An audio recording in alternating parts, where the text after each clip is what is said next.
అవిభక్తంచ ప్రతిదేహం వ్యోమవత్ తద్యేకం భూతేషు సర్వప్రాణిషు విభక్తం ఇవ చ స్థితం దేహేషు ఏవ విభావ్యమానత్వాత్ కించ మరియు అవిభక్తంచ అంటే ప్రతిదేహం వ్యోమవత్ తద్యేకం భూతేషు ఒక్కొక్క దేహానికి విభాగం లేకుండా వ్యోమవత్తు ఆకాశం వలె అది ఒకటే అయ్యున్నది సర్వభూతముల యందు. ఏ రకంగా అంటే ఈ యొక్క సర్వదేహముల యొక్క విభాగము ఏదైతే కనిపిస్తుందో అటువంటి విభాగము లేకుండా ఆకాశము వలె వ్యోమవత్ ఆకాశము వలె అది ఒకటే అయ్యున్నది. సర్వప్రాణిషు విభక్తమివ చ స్థితం. అయినప్పటికీ కూడా ఇది పెట్టుకోకపోతే ప్రమాదం. అయినప్పటికీ కూడా సర్వప్రాణుల యందు విడివిడిగా ఉన్నట్లు తోచుతున్నది. విభక్తమివ విడివిడిగా ఉన్నట్లుగా తోస్తున్నది. నిజానికి పరమార్థంగా అది అవిభక్తమై ఆకాశము వలె ఉన్నది. అయినప్పటికీ వ్యవహారంలో సర్వప్రాణుల యందు విడివిడిగా ఉన్నట్లు విభక్తమైనట్లు తోచుతున్నది. దేహేషు ఏవ విభావ్యమానత్వాత్. ఎందుకంటే దేహముల యందే దానిని చూడడం వలన అని భాష్యం. అంటే అది అవిభక్తమై ఉన్నది, విభాగము లేనిదై ఉన్నది. ఏది? ఆ బ్రహ్మము, ఆ జ్ఞేయం భూతముల యందు విభక్తమైనట్లు తోస్తున్నది. ఏ పరిచ్ఛేదము లేని ఆత్మయందు మనము పరిచ్ఛిన్నాన్ని కల్పించుకుని వ్యవహారం చేస్తున్నాం. ఆకాశము వలె ఏ పరిచ్ఛిన్నము లేకపోయినప్పటికీ ఆకాశానికి ఘటాకాశము, మఠాకాశము, గృహాకాశము ఈ రకంగా ఏ రకంగా ఆకాశానికి పరిచ్ఛిన్నం కల్పిస్తున్నామో ఆ రకంగా ఆ స్వరూపమైన ఆత్మయందు ఏ రకమైన పరిచ్ఛేదము లేకపోయినప్పటికీ వ్యవహారంలో దాన్ని కల్పిస్తున్నాం. ఎలా కనిపిస్తున్నాము? ఘటము, మఠము ఇవంటే మాకు అర్థమైంది. మనకి ఎప్పుడూ పాటించే ఆ నామాలు ఏవైతే ఉన్నాయో అవి చెప్తే సరదా.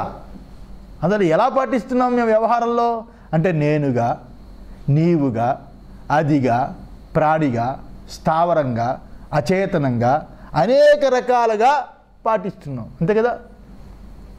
స్థావరాలుగా, జంగమాలుగా, ప్రాణులుగా, అదిగా, ఇదిగా, నీవుగా, నేనుగా ఈ రకంగా అనేక రకాలుగా అఖండ చైతన్యంగా ఉన్న పరమాత్మనే దేహాదుల యొక్క ఉపాధిని పెట్టుకుని విభజించి తెలుసుకుంటున్నాం.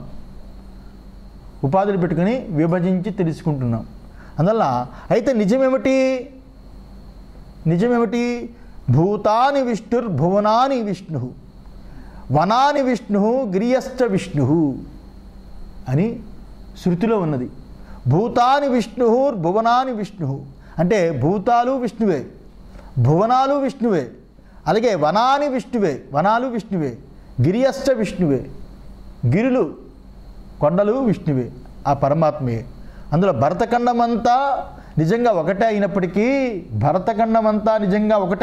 ఆసియా ఖండం, ఏషియన్ ఖండం అది చెప్తే కానీ మనకు అర్థం అవుతుంది. భరతఖండం అంటే ఈ భారతదేశం, భరతఖండం ఏషియా అంతా, భరతఖండం అంతా నిజంగా ఒకటైనా మనం చూచినట్లే ఖండములే కొన్ని దేశాలు అనిపించుకున్నాయి కదా, వేరువేరుగా అనిపించుకున్నాయి. ఇప్పుడు మరలా ఒక రాష్ట్రం అని మనం పిలుస్తున్నాం. ఒక రాష్ట్రానికే పరిమితమై ఒక రాష్ట్రం అని పిలుస్తున్నాం. కల్పన చేతనే కదా ఆ భూమిని వేరువేరుగా విభజించి చూస్తున్నాము కదా. భూమి పుట్టిందా ముందు మనం పుట్టామా? ఎప్పుడో పుట్టిన భూమి ఈ కాలంలో, అందులో ఈ కలికాలంలో కృతయుగం, త్రేతాయుగం, ద్వాపరయుగం ఎన్నో లక్షల కాలం అయిపోయి ఈ కలియుగంలో ఇక్కడ కూడా ఎన్నో వేల సంవత్సరాలు అయిపోయి ఇప్పుడు ఇన్ని వేల సంవత్సరాల యొక్క భూమి యొక్క చరిత్ర, దాని పుట్టుకలో డస్ట్బిన్ అంతా కూడా లేని మన జీవితంలో దాన్ని విభాగం చేసి ఖండాలుగా చేసి అవి ఖండాలని, ఇది రాష్ట్రమని, ఇది జిల్లా అని ఇలా చేస్తాం కదా. ఈ రకంగా అవన్నీ మన కల్పన చేతి కదా. భూమికి ఏమైనా ఉందా? వేరు అయిందా? లేదు కదా. అలాగే పరమాత్మ విభక్తుడు అవిభక్తుడు అని ఈ రకంగా తెలుసుకోవాలి. అవిభక్తుడైనప్పటికీ విభక్తుడైనట్లుగా కల్పన జరుగుతున్నది. అది నిజంగా ఎప్పటికీ అవిభక్తమయ్యే ఉన్నది, విభాగం లేనిదే అయ్యున్నది. అయినా అజ్ఞానం వల్ల జనులు అతన్ని ఖండఖండాలుగా చేసి వ్యవహారం చేస్తున్నారు. ఎవరు ఖండఖండాలుగా వ్యవహారం చేస్తున్నారు? ఇది పక్షిజాతి, ఇది పశుజాతి, ఇది వృక్షజాతి, అది జలజాతి. ఏదో జాతులు, క్రియలు, సంబంధాలు కదా, ఇవన్నీ కూడా పెట్టి చూస్తున్నాము. ఏం చెప్పాడురా అందులోని? సర్వ నదులు కూడా సముద్రంలోనే లీనమైపోవాలి. సముద్రం మగాడ్రా, నదులన్నీ ఆడవాళ్ళు అని చెప్తారు కదా, వినడానికి బాగుంటుంది. నీళ్ళు మనలో కూడా లీనమవుతుంది, నీళ్ళు మనలో కూడా లీనమవుతుంది. సముద్రంలోకి వెళ్ళి అంత దూరం లీనమవ్వక్కర్లేదు. అంత మహానది సముద్రంలో లీనం కాకపోతే మనం తట్టుకోలేము. మనం తాగే నీళ్లు మనలో లీనమవుతుంది, మన నుంచి కూడా నీరు బయటకు వస్తుంది. నీరు ఎక్కడ లేదు, మనలో ఉన్నది, మనకి తీరుస్తున్నది, సముద్రంలోనే కలుస్తున్నది, సర్వము నీరు. కానీ నీరుని ఎన్ని రకాల విభాగం చేసినా మనం ఒక దృష్టి ఏముంటుంది, సముద్రం వెళ్ళి అక్కడ కలుస్తుంది అంటాం, సముద్రంలో కలుస్తుంది అంటాం కదా. ఈ రకంగా సముద్రం నీరు వేరని, నదుల యొక్క నీరు వేరని, నదులు నీరు సముద్రంలో కలుస్తాయని అంటే మన ఒక కల్పన. కానీ సముద్రంలో నీరు కలవక్కర్లేదు, అర్థమైందా? నీరులో మనలో కూడా లీనమవుతున్నది. ఏదైతే దాహార్తిని తీర్చుకోవడానికి నీరు తీసుకెళ్తామో అది లోపట జఠరాగ్నికి చల్లార్చడానికి, దాని వేడిని తాపాన్ని చల్లార్చడానికి అది వెళ్ళి ఆవిరి రూపమై ఉంటుంది.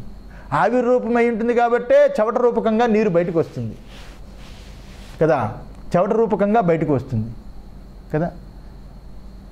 అర్థమేమిటి? జలంలో వేడుంది కదా, అది అందువల్ల చెమట రూపకంగా బయటకు వస్తుంది కదా. ఈ రకంగా అజ్ఞానం వల్ల జనులు అతని ఖండఖండాలుగా వ్యవహారం చేస్తున్నారు. అందులో జ్ఞానం వల్ల అజ్ఞానం తొలగగానే మళ్ళా అతడు ఏకమై కనిపిస్తాడు. జ్ఞానం వల్ల అజ్ఞానం తొలగి ఏకమై కనిపిస్తాడు అని కదా. బాగా తీవ్రమైన సైంటిస్టులు ఉన్నారనుకోండి, ఈ ఖండాలు, రాష్ట్రాలు, జిల్లాలు వాడు పట్టించుకోడు. ఈ ప్రపంచం అందరికీ ఏం చెయ్యాలి, ఏదో కొత్తది ఒకటి కనిపెట్టాలి అనుకున్నాడు. కాబట్టి ఈ లోకంలో ఒక సెల్ అనే పదం వచ్చింది. ఒక సెల్ అనే గొప్ప వస్తువు వచ్చిందంటే ఏ తీగలు ఏ రకమైన లేకుండా ఇక్కడ ఉన్న సెల్లతోటి ఫారిన్ కంట్రీలు కూడా మాట్లాడగలిగే స్థాయికి ఎదిగిందంటే ఆ సైంటిస్ట్ ఎంత గొప్పవాడు. వాడు ప్రపంచం అంతా దృష్టిలో పెట్టుకుని ఆలోచించాడు కాబట్టి దాన్ని ఖండఖండాలుగా జిల్లాలుగా వాసే అనుకోండి, మన కేసీఆర్ చంద్రబాబు గొడవల్లో ఉంటుంది. ఇది చిన్న బుద్ధి, కుంచిత బుద్ధి. సైంటిస్టులు ఎంత గొప్పవాళ్ళు. తీగలు లేకుండా టీవీలు వస్తాయి, టీవీలో బొమ్మలు వస్తూ ఉంటాయి, అక్కడ అసెంబ్లీలో జరుగుతుంటే ఇక్కడ బొమ్మ వస్తూ ఉంటుంది. ఎంత గొప్పవాళ్ళు ఆ సైంటిస్టులు. అది సార్వత్రిక దృష్టి. అలాంటి సార్వత్రిక దృష్టి ఒక భౌతికమైన వస్తువు కనిపెట్టేవాడు ఒక సైంటిస్ట్ అంత సార్వత్రికమైన దృష్టి పెడితేనే ఒక వస్తువు, అద్భుతమైన వస్తువు కనిపెడుతున్నాడే. అలాంటి సార్వత్రిక దృష్టితో ఒక్కసారి పరమాత్మ గురించి ఆలోచిస్తే, విచారిస్తే, వేదాన్ని పెట్టుకుని జాగ్రత్తగా విచారిస్తే ఆత్మ, అంత స్వరూపమైన ఆత్మ ఎందుకు తెలియబడదు? అందరి స్వరూపమైన ఆత్మ అలాంటి జ్ఞానికి తెలుస్తుంది. జ్ఞాని అంటే అది పెద్ద పదం కాదు, వాడు ఒక సైంటిస్ట్, రీసెర్చ్ అంతే కదా. అలాంటి వాడికి ఈ యొక్క బ్రహ్మము తెలియబడుతుంది. బ్రహ్మము తెలియబడుతుంది. భూతభర్తృచ భూతాని బిభర్తి ఇది తజ్ఞేయం భూతభర్తృచ స్థితికాలే భూతభర్తృ చ. భూతభర్తృ అంటే భూతాని బిభర్తి ఇది తజ్ఞేయం తత్ భూతభర్తృ చ స్థితికాలే. భూతాల్ని కాపాడుచుండడం చేత బిభర్తి, భూతాల్ని కాపాడుచుండడం చేత ఆ జ్ఞేయము స్థితికాలమందు, ఆ భూతాన్ని కాపాడుంటే ఆ జ్ఞేయము స్థితికాలం యందు ఆ భూతాన్ని నిలిచి ఉంచడం చేత ఆ జ్ఞేయమైన బ్రహ్మము ఉన్నది కాబట్టే ఆ బ్రహ్మము యందు సర్వభూతాలు సర్వభూతములతో కూడుకున్న నామరూపాత్మకమైన సర్వ జగత్తు దాన్ని యందు నిలిచి ఉన్నది. అందువల్ల భూతభర్తృచ, భూతాలకి భర్త అయి ఉన్నది అని, దాని యందే నిలిచి ఉన్నవి అని అర్థం. ప్రపంచము ఉన్నది అంటే ఉన్నదనే ఉనికి మీద నిలిచి ఉన్నది. ఉన్నదనే ఉనికియే జ్ఞేయము, బ్రహ్మము. ప్రపంచము ఏదైతే ఉన్నదో అది విషయము. ఉన్నది అనేది ప్రపంచము, ఉన్నది అనేది ఆ ఉనికి, ఆ బ్రహ్మం. నేనున్నాను అనేది ఆ ఉనికి బ్రహ్మము. నేను అనేది విషయము, ప్రపంచము విషయము. ప్రపంచముని ఎప్పుడు నేను కోరుకుంటుంది, ఎందువల్ల విషయము విషయాన్నే కోరుకుంటుంది. ఉన్నది అనే ఉనికి కోరుకోదు, స్వరూపంగా మిగిలిపోతుంది. ఉనికిని కోరుకుంటుందా? ఉనికి కోరుకోదు, ఉనికి స్వరూపమే ఉంటుంది. ప్రపంచం యొక్క ఉనికియే నా యొక్క ఉనికి. నేను ప్రపంచం చూస్తున్నానంటే అది ప్రపంచం ఉన్నది కాబట్టి, ప్రపంచం ఉన్నదని తెలుసుకుంటున్నానంటే నేను ఉన్నాను కాబట్టి. నా ఉనికి ప్రపంచం మీద పెట్టి ప్రపంచం ఉన్నది అంటున్నాము. ఉనికి ఏకస్వరూపమే ఉన్నది, విషయము ద్వితీయ స్వరూపము. నేను ప్రపంచము. విషయము విషయాన్ని కోరుకుంటుంది. నేను అనేది విషయమే, ప్రపంచం అనేది విషయం. విషయము విషయాన్ని కోరుకుంటుంది, ఉనికిని కోరుకోదు, స్వరూపంగా మిగిలిపోతుంది. అలాంటి ఉన్నదనే ఉనికి అయిన బ్రహ్మము ఆ జ్ఞేయం యందు ఆ జగత్తు నిలిచి ఉన్నది. నిలిచి ఉన్నది కాబట్టి ఆ ఉనికి దానికి భర్త అయి ఉన్నది. భూతభర్తృచ, భర్త అయి ఉన్నది. ఎప్పుడు? స్థితికాలే, నిలిచినప్పుడు. ప్రళయకాలే గ్రసిష్ఠు గ్రసనశీలం. ప్రళయకాలం యందు గ్రసిష్ఠు అంటే గ్రసనశీలం, సర్వాన్ని మింగే స్వభావం కలది. గ్రసనశీలం, సర్వాన్ని మింగే స్వభావం కలది. సర్వాన్ని మింగే స్వభావం కలదంటే ప్రపంచము తోచినప్పుడు దానికి ఉనికి స్వరూపమే ఆ జ్ఞేయమే ఉన్నది. స్థితికాలంలో ప్రపంచం ఉన్నదని ఉనికి స్వరూపంగా ఆ జ్ఞాయమే దాన్ని నిలుపుతున్నది. సర్వప్రపంచం గ్రసిష్ఠు, అదే దాని యందు ప్రళయకాలంలో లయింప చేసుకుంటున్నది, లీనం చేసుకుంటున్నది. రెండు రకాల ప్రళయాలు.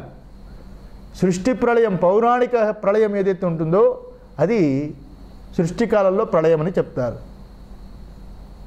ఆగంతుక ప్రళయం మనకు వచ్చే సుషుప్తిలో, గాఢ నిద్రలో, ఈ కనిపించే జగత్తంతా కూడా గాఢ నిద్రలో లీనమై ఉంటుంది. ఆ లీనం కావడానికి ఆత్మ చైతన్యంలోనే సగమస్థ నామరూపాత్మకమైన జగత్తుతో కూడుకున్న మెలకువ ప్రపంచమంతా తన స్వరూపమైన ఆత్మయందే లీనమవుతుంది. లీనమైనప్పుడు నిద్ర అన్నాం. ఎందువల్ల? తెలియనితనం. మేలుకున్నప్పుడు ఏమంటాము? ప్రపంచం పుట్టింది అని అంటాం, ప్రపంచం మేలుకున్నాను అని అంటాం. అర్థమైందా? ప్రపంచమంతా తనలో నిద్రపోయినప్పుడు, తనలో లీనమైనప్పుడు నిద్ర అంటాం. ప్రపంచం తన నుంచి బయటకు వచ్చినప్పుడు నేను మేలుకున్నాను అంటాం. దాన్నే పౌరాణికులు ఏమంటారు ఇంకో రకంగా, ఇది వీడికి చెప్తే అర్థం కాదని పౌరాణికులు ప్రపంచమంతా ఆ బ్రహ్మం యందు ప్రళయకాలంలో దాని యందు బీజరూపకంగా లయమైంది అని అంటారు. ఆయన నుంచి బయటకు వచ్చినప్పుడు మళ్ళా సృష్టిక్రమం ప్రారంభమైంది అంటారు. సృష్టిక్రమం ప్రారంభమైంది అంటారు. ఆ రకంగా నేను క్రమం ప్రారంభమైందని ఎందుకండు? అంత జ్ఞానం లేదు కాబట్టి. నేను క్రమం ఏమిటి? నేను మేలుకున్నాను, కళ్ళు తెరుచుకున్నాను, చెవిటితో వింటున్నాను, గోడ కనిపిస్తుంది, అక్కడ వాచి ఉంది, వాచి ముళ్ళు తిరుగుతుంది, 7 అయింది, అమ్మ బాబాయ్ చీకటి తెల్లారిపోయింది. ఇన్ని అనుకుంటావా? ఇన్ని అనుకోం కదా. నేను మేలుకున్నాను అనుకున్నా, మేలుకు వచ్చింది అనగానే అన్నీ ఒక్కసారి కనిపిస్తాయి. అన్నీ ఒక్కసారే కనిపిస్తాయి. అన్నీ ఒక్కసారే కనిపిస్తాయి అంటే దాని అర్థం ఏమిటి? నేను మేలుకున్నానని మెలుకు సమకాలంలోనే సమస్తము ఒకే సమకాలంలో తోస్తుంది. ఒకటి తర్వాత ఒకటి తెస్తే మనం అంత వెయిటింగ్ చేయలేం, మళ్ళా నిద్రపోదాం అనుకుంటాం. అదే మిథ్యాభాసము, తోపిక, అదే వైచిత్ర్యం. ఆ వైచిత్ర్యానికి కారణం ఎవరు? ఆ బ్రహ్మమే. అంటే ఆయనే దాన్ని లీనం చేసుకుంటున్నాడు. ఉత్పత్తి కాలే ప్రభవిష్ణు చ ప్రభవనశీలం. ఉత్పత్తి కాలే సృష్టికాలం ఎందు ప్రభవిష్ణువై ఉంది. ప్రభవిష్ణువై ఉంది అంటే ఉత్పత్తి స్వభావం కలది ఉంది. ఉత్పత్తి స్వభావం కలదై ఉన్నది. సృష్టించినప్పుడు ఉత్పత్తికి అదే కారణమై ఉన్నది, ఆ బ్రహ్మమే. స్థితికాలంలో దాని అందే నిలిచి ఉన్నది.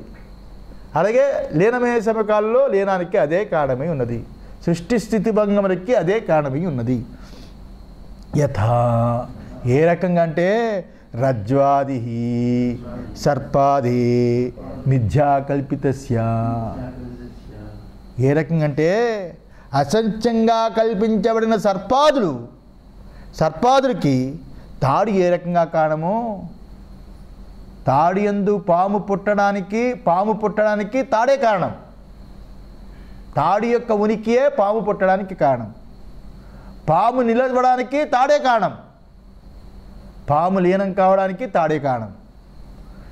పాము సృష్టికి, పాము నిలవడానికి, పాము భంగానికి, లీనం కావడానికి తాడు ఏ రకంగా కారణమో ఆ రకంగా సృష్టి స్థితి భంగములతో కూడుకున్న ఈ జగత్తు పుట్టడానికి, నిలవడానికి, భంగము కావడానికి మూడిటికి ఆ బ్రహ్మమే కారణమై ఉన్నది. తాడు పాము మిథ్యాకల్పన కదా, అందువల్ల మిథ్యాకల్పన కాబట్టే సృష్టి స్థితి భంగములు అవుతుంది. నిజమైతే ఎందుకు సృష్టి అవుతుంది, ఎందుకు స్థితి అవుతుంది, ఎందుకు లయం అవుతుంది? నిజమైతే సృష్టి అంటే పుట్టుక జరగక్కర్లేదు కదా. నిజంగా ఉంటే పుట్టడం ఎందుకు? లేనిది కాబట్టి పుడుతుంది. పాము పుట్టింది, పాముగా తోచింది, నిలిచింది. పాము కాని తెలిసినప్పుడు లీనమైపోయింది, అది మిథ్య కాబట్టి. అలాగే జగత్తు తోచింది, జగత్తు నిలిచింది, జగత్తు అణిగిపోతుందంటే మిథ్య కాబట్టి. బ్రహ్మము సృష్టించబడేది కాదు, బ్రహ్మము నిలిచేది కాదు, బ్రహ్మము అణిగిపోయేది కాదు. బ్రహ్మము యందు సర్వము ఈ రకంగా ఉంటుంది. అందులో బ్రహ్మము అది నిత్య చైతన్య స్వరూపము, నిత్య ఉనికి స్వరూపము, నిత్య ఆనంద స్వరూపము. నిత్యానందం అదొక పేరు, నిత్య ఆనంద స్వరూపం. ఇక్కడ 3 విశేషాలు ఉన్నాయి: భూత, భర్తృ, గ్రసిష్ఠు, ప్రభవిష్ఠు అని. వీటన్నిటినీ కలిపి ఇక్కడ విచారించాలి. ఏ రకంగా మనము దేని నుండి వచ్చి ఉన్నాము, జాగ్రత్త వినండి.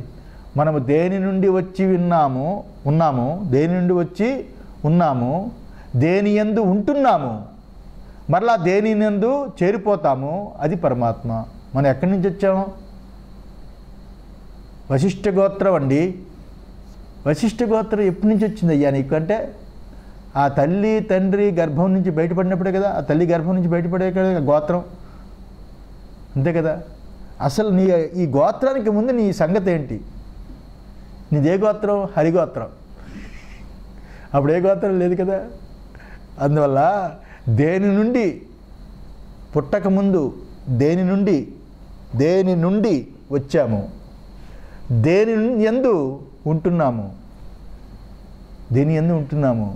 దేనిని మరలా చేరిపోతున్నాము, అది పరమాత్మ. పుట్టకముందు మనము లేము, మనమంటే శరీరం లేదు. మరణించిన తర్వాత కూడా శరీరం ఉండదు. శరీరం లేకముందు మనం లేమా అని ఆలోచిస్తే నేను చెప్పుకున్నాం, లేనిది ఎలా పుడుతుంది అని. ఉన్నాము అనుకుంటే ఉంటే పుట్టడం ఎందుకని?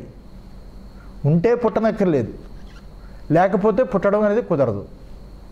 అయితే ఏమిటి మరి? పుట్టుక అనేది మిథ్య, అంతే కదా. పుట్టుక అనేది విచారిస్తే పుట్టుక అనేది మిథ్య. ఈ పిండం పుడుతుంది కానీ నేను పుట్టదు. నేను ఆకాశవత్తు సర్వవ్యాపకం.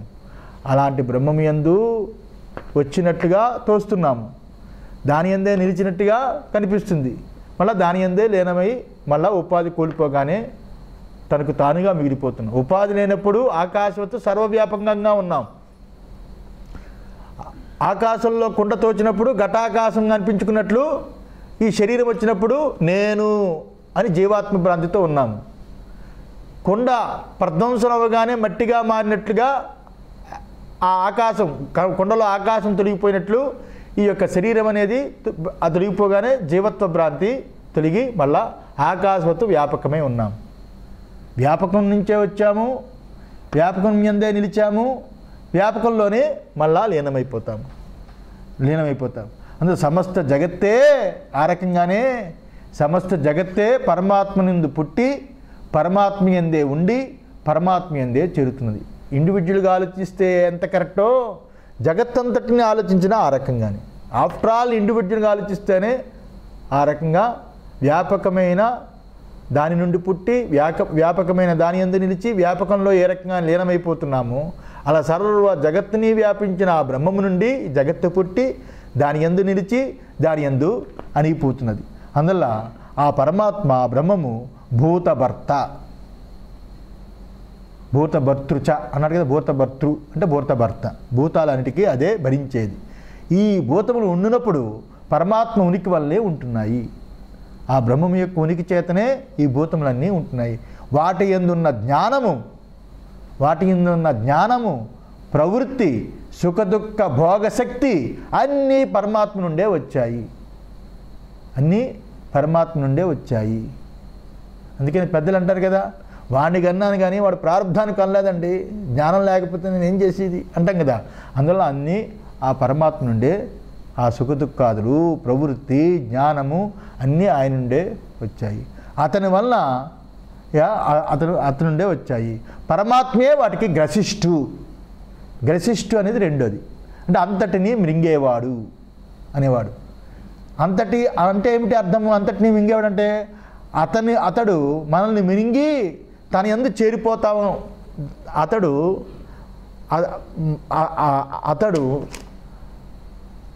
మనల్ని మింగి అతనిలో చేరిపోతామని కాదు ఇక్కడ అర్థం. అతనిలో చేరిపోతామని ఇక్కడ అర్థం కాదు. ఇక్కడ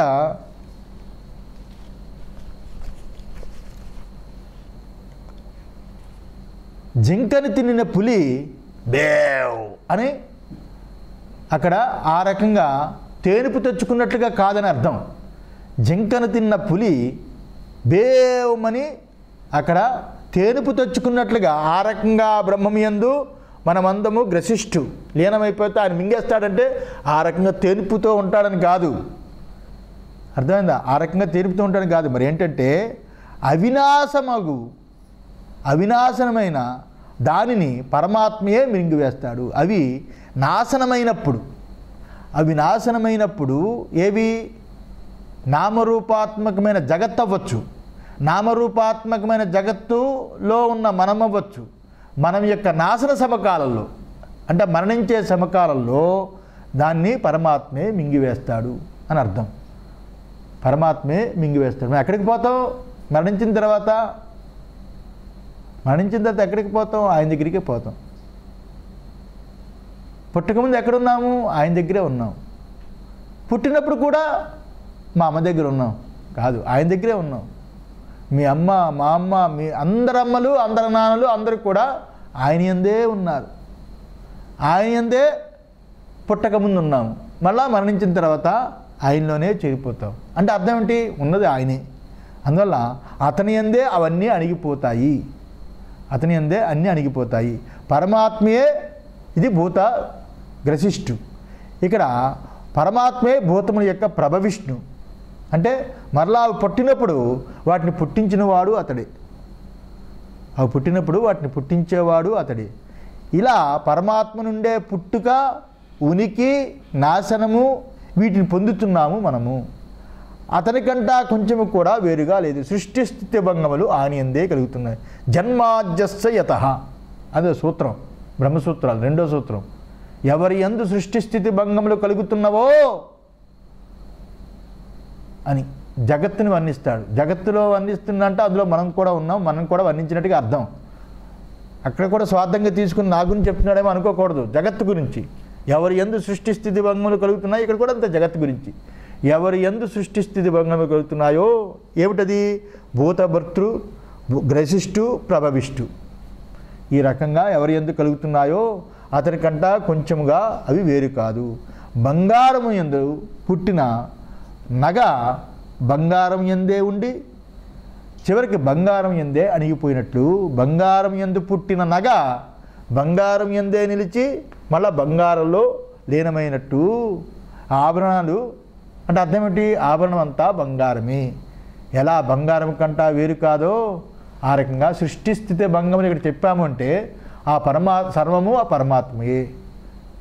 పరమాత్మే తాడే పాముగా పుట్టి పాముగా నిలిచి పాముగా ఉన్నదాన్ని తనలోనే లీనం చేసుకుని ఆ గొప్ప సత్తా ఆ తాడుకి ఏ రకంగా ఉన్నదో ఆ రకంగానే ఆ బ్రహ్మమే ఆ తాడే పాముగా పుట్టినట్లుగా ఆ బ్రహ్మమే జగత్తుగా పుట్టి ఆ బ్రహ్మమే జగత్తుగా నిలిచి ఆ తాడే పాముగా నిలిచినట్లు పాము తాడులో లీనమైనట్లు ఆ రకంగా ఆ బ్రహ్మము ఏదైతే ఉన్నదో ఆ జగత్తుగా తోచిన తోపిక ఆ వికల్పము తనలోనే లీనమైనట్లు సర్వము జగత్తు అనే వికల్పమంతా తనలోనే లీనం చేసుకుంటుంది అని అర్థం. తోపికియా అదే అంటే వికల్పము అదే, వికల్పం చేత పుట్టినట్లు కనిపించేది అదే, వికల్పంగా నిలిచినప్పుడు ఉన్నది అదే, సర్వము అదే అయి ఉన్నది అని అర్థం. ఓం సహనా భవతు సహనో భునక్తు సహ వీర్యం కరవావహై తేజస్వినావధీతమస్తు మా విద్విషావహై. ఓం శాంతి శాంతి శాంతి.